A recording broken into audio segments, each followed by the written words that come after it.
Alors, bonjour à toutes et à tous et bienvenue à cette édition spéciale de Comme à la maison en partenariat avec FI. Je dis bien édition spéciale puisqu'habituellement, on est à la maison, dans mon salon, dans le salon des diplômés, sur Facebook, évidemment en format webinaire. Et là, on se retrouve à l'Arsenal, lieu d'art contemporain, aussi lieu où vous avez fait l'expérience immersive L'Infini, qui a été créée par le Studio FI et Félix et Paul Studio, ainsi en association avec Time Studios également. Je me présente, Jérémy Litt, Nathalie, tu m'as présenté, mais je suis présidente du conseil de diplômés de la Faculté de communication de l'UQAM, ainsi que nouvellement chef de la stratégie marketing chez FI. C'est un addon, c'est un heureux hasard en fait. Donc vous avez un 2 pour 1 aujourd'hui, FI et UQAM. Alors j'ai le plaisir de m'entretenir avec Julie, qui est diplômée de la fac de com et qui propulse sa carrière évidemment toujours plus loin, et pour ne pas dire en dehors des frontières terrestres. Alors Julie, productrice exécutive, installation et exposition chez FI. Bonjour. Bonjour Jérémy, ça me fait plaisir d'être là. Bien, merci d'avoir accepté notre invitation. Alors, on est en présentiel aujourd'hui. Je vous invite à poser vos questions à Julie. Vous venez de faire l'expérience L'Infini. Vous avez le droit, évidemment, de poser toutes vos questions à la fin de l'entrevue. Alors, Julie, tu as gradué du baccalauréat Relations publiques en 1999.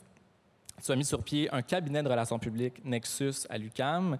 Tu as également organisé un congrès de communication en temps de crise. Tu es boursière de la bourse Shandwick en 1999. Tu cumules plus de 15 ans d'expérience dans les agences marketing chez Cossette, chez Kelly et compagnie, chez One Production, en tant que manager, consultante, spécialiste de l'expérience de marque, productrice et maintenant chez FI depuis 5 ans. Alors, quand même. Merci pour ce beau résumé de parcours. Une super carrière qui n'est pas prête de terminer. Alors, parlons de l'exposition, cette expérience immersive dont tout le monde parle, L'Infini, qui se déroule ici à l'Arsenal jusqu'au 7 novembre prochain. Pourquoi elle est si particulière, cette exposition-là? Bien, elle est particulière à plein de niveaux d'abord. Je pense d'un point de vue créatif, d'un point de vue de la réalisation, puis aussi d'un point de vue opérationnel. Donc, peut-être quelques infos au niveau créatif de cette expérience-là. Vous venez de la vivre, donc je pense que ça va peut-être vous donner quelques images, mais c'est une expérience qui se vit à 400 km de la Terre. C'est aussi une expérience où on a voulu rapprocher les humains le plus près possible de l'espace qui est possible d'aller. Jusqu'à aujourd'hui, il y a 200 personnes qui ont été à bord de la station spatiale. Donc, une grande volonté du projet, c'était de rendre accessible cette proximité-là avec la Station spatiale internationale.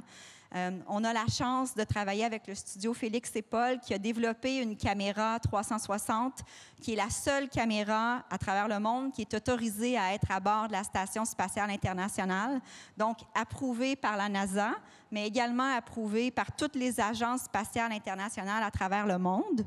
Et avec cette caméra-là, il y a plus de 400 heures de contenu exclusif qui a été filmé à bord de la Station spatiale. Et une des particularités de la création de ce projet-là, c'est que les réalisateurs à la caméra, ce sont les astronautes. Nous, on n'est pas là, on n'est pas à bord. Donc, le studio Félix et Paul va travailler avec les astronautes pour filmer tous les moments que vous avez pu découvrir dans l'expérience. Donc, le prémisse de base de l'expérience est totalement inusité et privilégié, parce que c'est un point de vue vraiment privilégié auquel on a accès. Et ce qui fait aussi que cette expérience-là, elle est particulière, puis ça peut être une très, très longue réponse, là, mais c'est l'expérience en free roaming, parce que comme vous avez pu voir, vous avez déambulé dans la grandeur réelle de la Station spatiale internationale. Donc, c'était vraiment un pour un au niveau de la grandeur. Et peut-être une anecdote qu'on découvre peut-être juste après, c'est que tous les contenus que vous avez vus, vous les avez vus exactement à la position à laquelle ils ont été filmés. Et ça, c'était un point de départ créatif vraiment important pour nous dans le projet. C'est qu'on voulait que, quand on va aller à Houston, qui est notre prochaine ville, puis que tous les astronautes de la NASA vont venir vivre l'expérience, on voulait que quand ils vont rentrer à bord de la station spatiale, qu'ils puissent dire oh, « c'est vraiment là que ça a été filmé, c'est vraiment là qu'on était ». Donc, tous les contenus se retrouvent vraiment dans les bons modules de la station. Donc, ça aussi, c'est une particularité parce qu'on a voulu respecter l'approche très, très documentaire du projet. On a voulu aussi faire en sorte que la technologie qu'on utilisait était la moins disruptive possible de l'expérience, qu'elle vous permette vraiment d'oublier l'espace physique. Puis une des particularités du projet, puis peut-être que vous pourrez me dire si vous l'avez ressenti, mais on souhaitait vraiment que les visiteurs oublient l'espace dans lequel ils sont et que pour un moment, vous soyez vraiment plongés dans l'espace et que vous oubliez le monde physique. Donc, que le virtuel et le physique se rencontrent. C'est certain qu'il y a des moments dans l'expérience quand on vous dit c'est le moment d'aller vous asseoir, vous avez un fauteuil.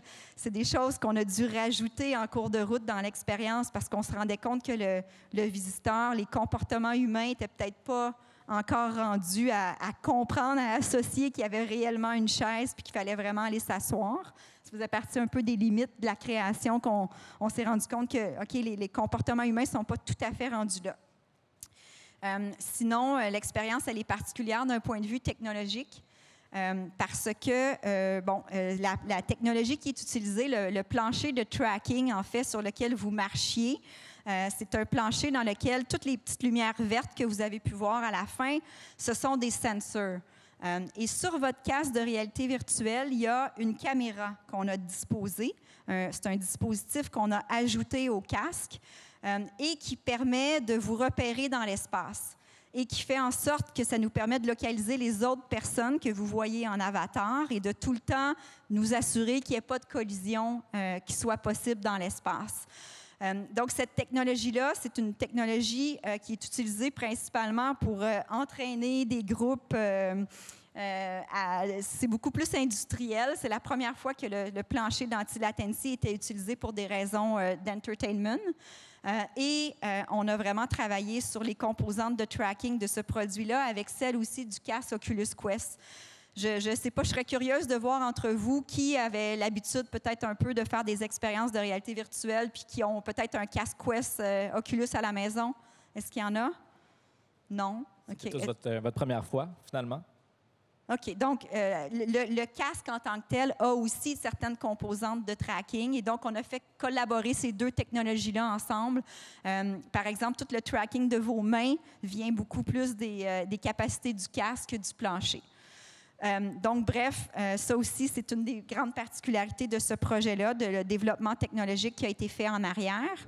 Puis, je dirais que la troisième grande particularité, c'est le scale de l'expérience.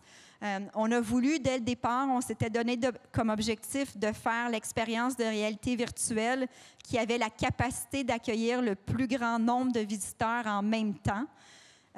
Et ça ne s'était jamais fait. En ce moment, dans l'Infini à Montréal, on accueille jusqu'à 120 personnes à l'heure et on peut avoir jusqu'à 80 personnes en même temps qui sont à bord de la station spatiale. Donc ça aussi, au niveau de la capacité, au niveau de la gestion, c'est quelque chose qui était vraiment innovateur. Et pourquoi c'était important pour nous, c'est que le Centre Phi, ça fait maintenant plus de 5 ans qu'on présente des expositions de réalité virtuelle. Et souvent, c'est un médiateur, donc un personnel sur le plancher qui accompagne un visiteur. Donc, quand on rentre dans le développement d'un modèle d'affaires, de trouver une façon que ces expositions-là soient économiquement viables, bien, il faut trouver une façon d'augmenter la capacité de l'exposition. Donc, dès le départ, on s'était donné un objectif très, très élevé de pouvoir accueillir beaucoup de visiteurs pour être sûr que monétairement, ce soit un modèle qui fonctionne. On est vraiment fiers aujourd'hui, après presque 3 mois de présentation à Montréal, de dire qu'on a accueilli, en date d'aujourd'hui, plus de 60 000 visiteurs. On a atteint notre objectif c'est vraiment l'expérience de réalité virtuelle qui va rester comme étant le modèle à battre. Mes collègues dans l'industrie nous disent qu'on vient d'être un game changer puis de vraiment changer les paramètres de ce type d'exposition-là. Et je sens que les gens vont se bousculer pour venir dans le dernier mois, là, parce que ça se termine le 7 novembre. Ouais. Tu parlais tantôt que vous allez décoller vers Houston. Donc, la ville, c'est vraiment littéralement la ville de l'espace. Est-ce que c'est facile à exporter, ce genre d'exposition-là? Bien, en fait, on s'est donné des paramètres qui le rendent un peu complexe parce que l'espace de free roaming dans lequel vous allez déambuler, Quand on est à bord de la station spatiale, il faut que ce soit un espace où physiquement, il n'y a pas de colonne, ce qui est très, très rare à trouver quand on fait de la recherche de lieux, de trouver des très grands espaces comme ça, vastes, sans colonne. On s'était donné aussi créativement un objectif d'avoir de l'ampleur, de représenter l'espace, l'infini. Donc, comme vous avez pu voir, on a travaillé vraiment avec des structures en hauteur. On cherche donc des espaces à 21 pieds de plafond. Donc, tout ça, c'est des contraintes physiques. Et quand on le développe, après, bien, pour que le modèle soit économiquement viable, il faut réfléchir, OK, mais ça me prend combien de temps monter ce show-là quand j'arrive dans une ville? Ça me prend combien de techniciens pour le monter? Ça me prend combien de camions pour le voyager? Tu sais, ce que vous venez de voir va voyager dans 10 camions de 53 pieds. Ça me prend combien de temps me rendre d'une ville à l'autre? Donc, c'est tous des paramètres qu'on va calculer, qu'on va évaluer dans notre modèle d'affaires et auxquels on doit réfléchir vraiment en amont pour être sûr que notre projet soit viable et qu'il puisse voyager d'une ville à l'autre. C'est aussi un projet où on engage 40 personnes pour travailler dans l'expérience. On a 2 équipes de 20 qui travaillent sur le plancher. Donc, dans chaque ville où on va, on doit réembaucher ces équipes-là, les former. Et comme c'est des expériences qui sont novatrices, de trouver du personnel qualifié qui a l'habitude à la réalité virtuelle, ça n'existe pas. Donc, on doit aussi travailler sur nos processus d'entraînement, de training, d'avoir vraiment des gens qui sont qualifiés pour se déplacer, puis aller former les gens pour opérer ce type d'expérience-là. Mais l'objectif de l'Infini, c'est de voyager sur les 5 prochaines années. On doit visiter 12 villes en Amérique du Nord. Et en ce moment, on est quand même en conversation avec plusieurs coproducteurs en Europe, en Asie, pour faire d'autres kits parce que les gens sont vraiment intéressés à voir ce projet-là sur d'autres continents maintenant. Très impressionnant. C'était ma prochaine question, savoir si on allait outre-mer. Le futur des expositions immersives, selon toi, tu l'as dit tantôt, c'est game changer. Quand on change les règles du jeu, on est les game changers. Vers où on s'en va là, dans 5-10 ans?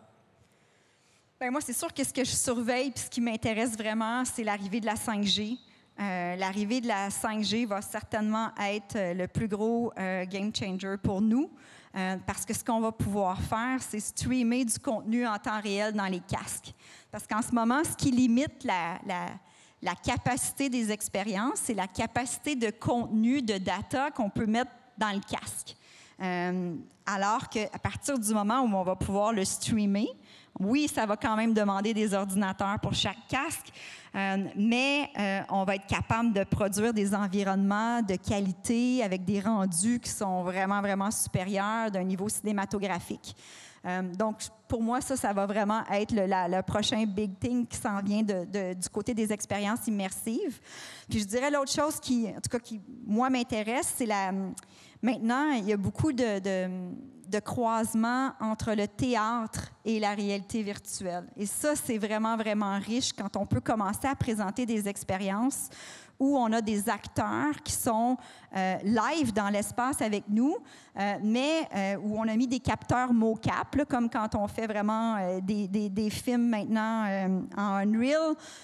Donc, avec des capteurs mocap, le comédien, maintenant, interagit dans l'espace virtuel et peut prendre n'importe quel personnage. Et on commence à voir maintenant, avec justement la bande passante qui augmente, des acteurs qui sont à la maison, dans leur salon, avec des capteurs mocap et qui nous présentent. Moi, j'ai acheté un billet dernièrement pour une œuvre qui a été créée par le Royal Shakespeare Theatre Company à Londres, où l'acteur était dans son salon. Moi, je mets mon casque le soir, je prends mon billet et je suis plongée dans un environnement virtuel à la maison avec d'autres visiteurs. On aurait pu être tous ensemble à voir cet acteur-là chez lui nous livrer une œuvre de théâtre. Et ça devient vraiment un champ d'exploration hyper intéressant parce qu'on peut réunir des talents qui sont un peu partout sur la planète et on peut réunir des audiences aussi qui sont un peu partout. Puis je trouve ça intéressant aussi pour les gens qui sont en région parce que tout d'un coup, on peut donner accès à du théâtre de qualité et à des expériences vraiment innovatrices, peu importe où on se trouve. Le futur semble vraiment excitant. dans ce genre d'expérience. Parlons un peu, justement, je vais faire un lien avec le théâtre, puis les œuvres plus contemporaines. On a une œuvre aussi de Ryoji Ikeda qui est intégrée à l'infini. Donc, c'est pas juste de la réalité virtuelle.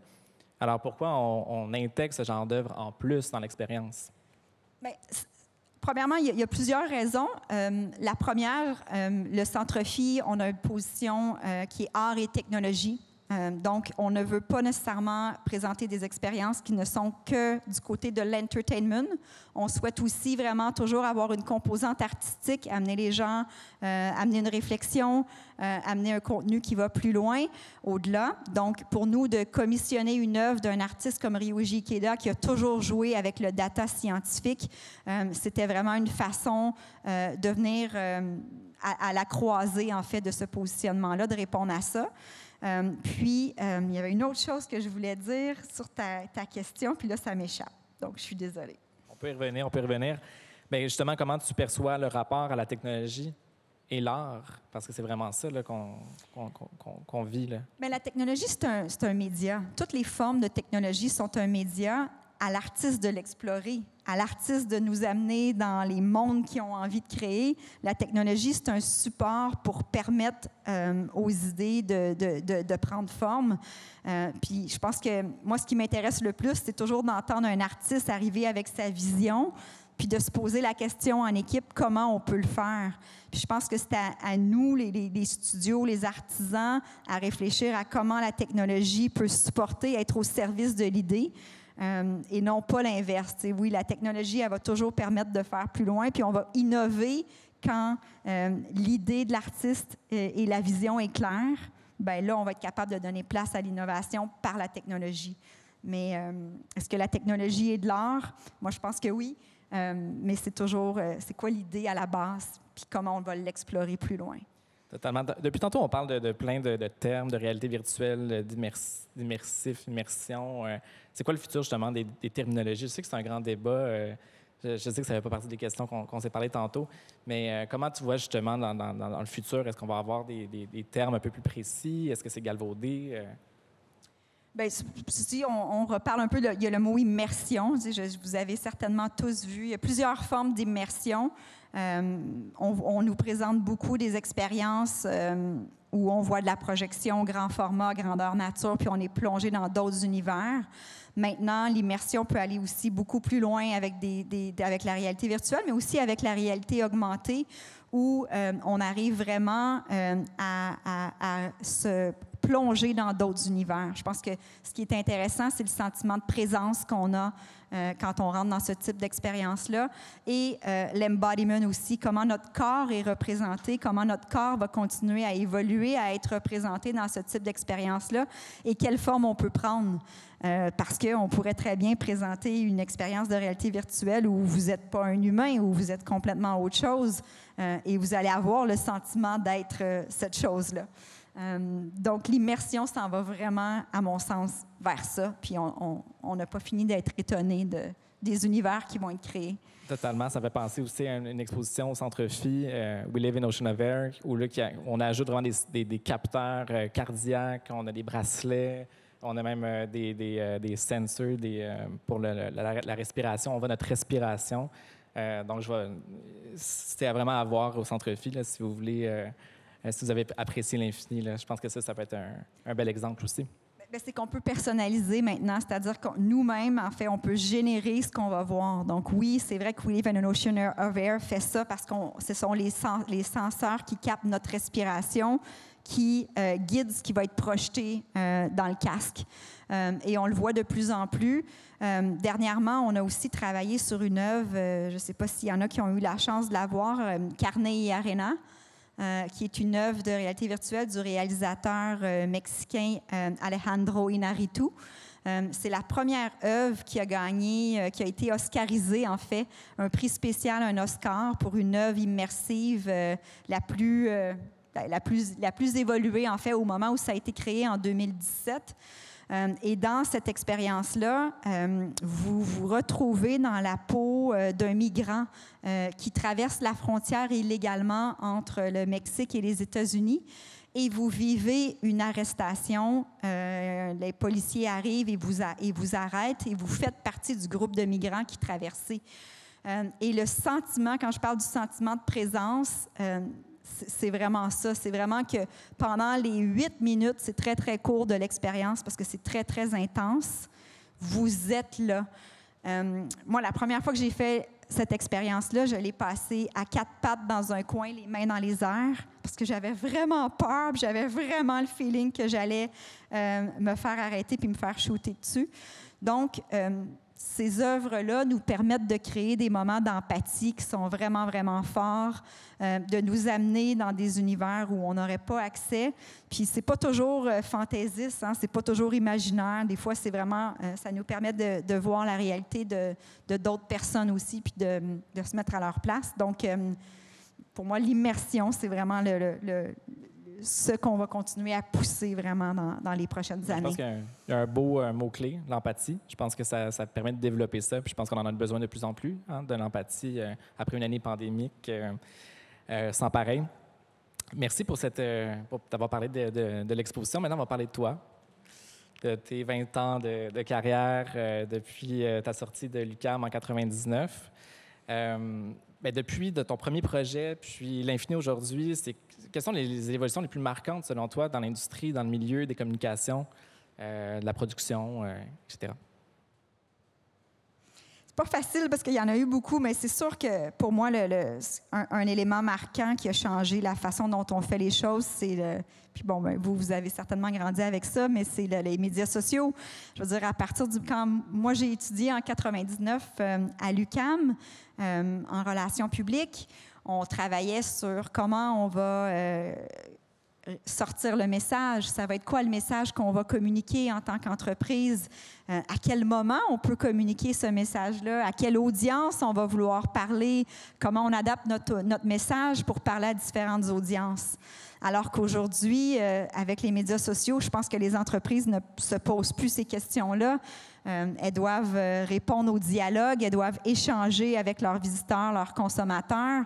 Puis c'est beaucoup plus une relation, oui, bicommunicationnelle dans les deux sens, mais qui est pratiquement dictée, j'ai l'impression, par le visiteur, par le consommateur, parce que ce qu'elle lui perçoit, puis comment on va échanger avec eux. Donc, certainement que ça n'existait pas.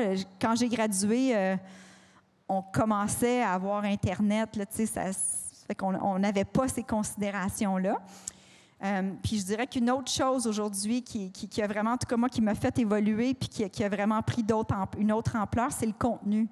Je veux dire, l'importance de présenter du contenu de qualité, la multiplicité des sources de contenu auxquelles on a accès, le fait qu'on est tous des générateurs de contenu avec nos téléphones maintenant, tout ce qu'on filme, ce qu'on documente, ce qu'on échange, ça n'existait pas. Donc, on avait des sources d'informations qui étaient peut-être plus restreintes. Et à ce moment-là, le rôle qu'on avait en tant que communicateur, c'était vraiment de s'assurer d'utiliser les bons canaux pour les bons messages. Aujourd'hui, tout est un canal, tout est un message. Je pense que c'est beaucoup plus challengeant au niveau des communications. Je ne travaille plus dans ce domaine-là, donc maintenant, moi, je suis en production. C'est vraiment différent. Les challenges qu'on a, c'est de présenter des contenus qui se démarquent. Mais une chose qui reste, qui est constant, c'est l'authenticité. Je pense que ça, c'est vraiment la clé d'être authentique dans ce qu'on présente, dans ce qu'on communique, que ce soit en tant qu'entreprise ou en tant que consommateur. Ouais, je dirais même que le marketing aujourd'hui ou les relations publiques sont de plus en plus intégrés aussi dans la production. Quand on parle de contenu, on doit travailler main dans la main pour quand tu parles d'authenticité, c'est ça. Quand une marque n'est pas authentique, on le voit, on le sent assez rapidement. Est-ce que, en parlant de l'UQAM, tes études à l'UQAM, est-ce que tu penses que l'UQAM prépare bien les étudiants à la vie professionnelle? Bien, juste une anecdote, peut-être. Quand ma collègue Scarlett, qui est directrice du marketing au FI, a voulu engager Jérémy, elle m'a dit « Ah, j'aimerais savoir une autre opinion. Est-ce que tu veux lui parler? » Puis quand j'ai vu son CV, puis je dis « Ah, bien, il a gradué en relations publiques à l'UQAM. C'est sûr que tu l'engages. C'est sûr que c'est le bon candidat. » parce que ce bac-là, ce que je me rappelle, puis juste une autre anecdote aussi, c'est que moi, je suis graduée parmi... Le bac a été créé l'année où je suis rentrée. Donc, j'étais parmi la première cohorte à sortir de ce bac-là. Et la beauté, c'est que c'est une approche qui est vraiment pluridisciplinaire. C'est-à-dire que, en tout cas, à mon époque, on avait un tiers de nos cours qui venaient des sciences de la gestion, un tiers qui venait beaucoup plus du social, puis un tiers des communications. Puis je pense que c'est le fait d'avoir vraiment cette diversité-là d'approches, d'expériences d'enseignement qui a vraiment nourri la réflexion, puis le fait d'être capable aussi de se déstabiliser. Puis moi, ce que j'ai vraiment apprécié de ce parcours-là, c'est que tout ce qui était, peut-être parce que dans ma nature, j'ai toujours été plus entrepreneur, j'ai toujours voulu travailler plus vite, aller chercher des expériences professionnelles. Et l'UQAM l'encourageait vraiment. Quand tantôt tu as parlé de Nexus, c'était vraiment une initiative de dire, OK, bien, les étudiants dans le bac travaillent tous en ce moment dans des tâches, du travail connexe. Pourquoi on ne créerait pas un cabinet puis on n'offrirait pas nos services à des firmes de relations publiques pour aller chercher une expérience? Et ça a toujours été encouragé. Tu m'as replongé dans le passé avec le colloque Communication en temps de crise. Puis juste pour vous rappeler, quand on a fait ça, on sortait de la crise du verglas. Et il y avait tellement d'apprentissage de communication à faire de cette crise-là. Puis en tant qu'étudiant, on s'est dit, mais on a envie d'entendre André Caillé, qui était président d'Hydro-Québec à l'époque, venir nous raconter comment il a géré ça. Et l'UQAM nous a supporté un peu je dirais, dans cette folie-là, parce qu'on s'est retrouvés à organiser un colloque qui devait être destiné aux étudiants, à accueillir plus de 500 personnes de l'industrie et à produire un livre aussi après. Donc, moi, je pense que c'est vraiment ce que je retiens le plus, c'est toutes les expériences connexes qu'on a pu faire sur une période de 3 ans qui est beaucoup trop courte. Moi, je suis comme restée au baccalauréat en communication ou en autres domaines connexes, accumuler-les le plus longtemps possible parce que c'est vraiment les périodes les plus enrichissantes. Ah, totalement. J'approuve, je seconde. J'ai d'ailleurs ce livre-là, Communication de crise, qui sont donnés là, dans les cours. Je ne sais pas si c'est encore donné, là, mais je l'ai à la maison toujours. Est-ce que vous connaissez la crise du verglas? J'imagine que c'est encore enseigné, j'imagine, dans les cours. Non, mais c'est bon, évidemment, Cégep, c'est quelle année? Cégep 1, 2 ou plus? Vous ne connaissez pas la crise du verglas en 98? Peut-être que vous n'étiez pas né encore. Bon, ben, allez googler parce que ça a été une des grandes gestions de crise. Quand on regarde, par exemple, le Legault qui fait une conférence de presse et tout ça, mais on est en gestion de crise depuis 1 an et demi. La crise du verglas, ça a été ça. Si c'est un domaine qui vous intéresse, la gestion de crise, c'est donné dans le cadre du baccalauréat en relations publiques. Alors ça peut être très, très intéressant si jamais ça vous intéresse. Parlons un peu aussi, en fait, c'est ça, là, tu es productrice exécutive, tu n'es plus en relations publiques. Pourquoi avoir fait ce choix de changer, de prendre un chemin différent? Est-ce que c'est encore proche, les relations publiques? Bien, c'est toujours de la communication. Moi, j'ai toujours été passionnée par communiquer des idées, mais surtout par l'innovation. Je pense que c'était vraiment ça qui m'attirait le plus. Donc, je pense que c'est un chemin d'opportunité qui se dessine. Tu sais, au départ, on a peut-être une vision de dire ah, « moi, j'ai envie de faire ça », mais quand on commence sur le marché du travail, il y a des portes qui s'ouvrent, il y a des opportunités qui se présentent. On a envie de relever un nouveau défi et ça ouvre toujours une nouvelle porte à chaque fois, puis ça nous amène ailleurs. Moi, j'étais vraiment dans les relations publiques. Ce qui m'interpellait le plus, c'était la communication par l'événementiel. Donc, j'ai vraiment travaillé beaucoup en événements, en comment on pouvait renouveler nos approches de communication, comment on peut être dans la séduction en événement. Ça m'attirait beaucoup. Et ça m'a amené, au fil du temps, à me rendre compte que quand on met le contenu à la base de nos événements, bien, tout d'un coup, la forme va changer, puis on se rend compte qu'on fait des expositions. Et les expositions, quand on marie ça avec l'innovation, bien, tout d'un coup, on arrive avec des expériences immersives comme celle d'aujourd'hui, là. Super intéressant. On revient à l'UQAM. Ça ressemble à quoi, la vie à l'UQAM? Tu as parlé de plein de trucs déjà, là, mais ça ressemble à quoi, 3 ans? Ça fait 22 ans. Peut-être le point le plus marquant, celui qui reste, en fait, après toutes les années, c'est les amitiés. Je veux dire, on rencontre quand même des gens avec qui on travaille en équipe, en collaboration, qui vont rester des amitiés pour toute la vie. Moi, demain soir, j'ai un souper avec ma gang d'université. On s'appelle encore comme ça. Ce sont vraiment des gens qui m'ont vraiment marqué, puis avec qui je continue à entretenir des relations étroites. Ça devient aussi des collaborateurs. Je me rappelle de mon premier emploi chez Cossette, en fait, c'était dans le département de relations publiques. Bien, rapidement, j'ai dit, OK, il faut qu'on engage telle personne, il faut qu'on engage telle personne. Donc, je suis allée chercher mes collaborateurs privilégiés de mes années d'études. Mais je dirais aussi que le point peut-être le plus important, c'est l'apprentissage de la collaboration. Il y a vraiment beaucoup de travail d'équipe à faire dans nos cours à l'université. Et apprendre à collaborer, c'est la chose la plus importante. Parce qu'après, tout est une collaboration à tous les niveaux. Tout est un échange, tout est un compromis, tout est une façon de comment on va présenter nos perspectives et comment, en mettant nos perspectives en commun, on va sortir une idée, on va sortir une solution. Fait que moi, c'est ce que je retiens de cette collaboration-là, le travail d'équipe. Tu sais, des fois, on n'aime pas ça, on est plus loner, on a envie de faire les choses à notre façon. Mais de donner le temps d'apprendre à collaborer, pour moi, c'est la chose que je retiens de mon passage à l'UQAM, qui m'a certainement été le plus grand atout après dans l'évolution des différents postes que j'ai occupés. Non, mais je pense que c'est aussi une question de contact, de développer son réseau, les amitiés, c'est tellement ça, les bières à 2 $ aussi, que je me souviens ou pas. Quel conseil tu donnerais justement aux cégepiens que tu aurais aimé recevoir à 17-18 ans? La chose que moi, je retiens le plus puis que je répète souvent à mon équipe, c'est toujours la partie la plus difficile, c'est d'émettre une idée, c'est d'émettre une solution, de proposer quelque chose. Puis je vous dirais de ne pas avoir peur de proposer quelque chose. C'est tellement plus facile d'être en mode observateur puis de poser un regard critique, un jugement, un commentaire. C'est une position qui est confortable. Mais choisissez l'inconfort d'émettre une idée parce que c'est ça qui amène la discussion. Puis l'idée est peut-être pas bonne, puis tout le monde va peut-être dire « Ah, c'est pas une bonne idée », mais quelle conversation cette idée-là va-t-elle provoquer? C'est ça qui est intéressant. Fait que moi, je dirais dans la vie, de vraiment essayer de provoquer les choses en émettant des opinions.